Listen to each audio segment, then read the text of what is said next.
springtime in Paris and a new dawn in international relations.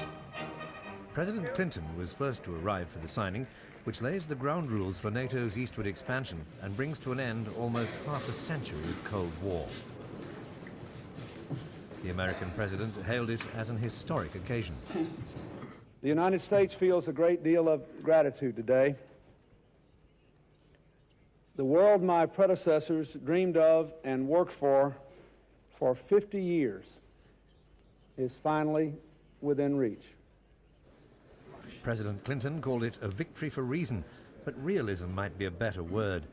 In the end, Russia has won only the right to be consulted on future NATO decisions. It has no veto, and NATO has made it clear that in an emergency, it'll take whatever measures it deems necessary in the interests of member states. Back in Moscow, Yeltsin's rival, Alexander Lebed, described it bluntly as an act of surrender. But the wily Russian president did have one trick up his sleeve, an idea that he said he'd come up with just after breakfast.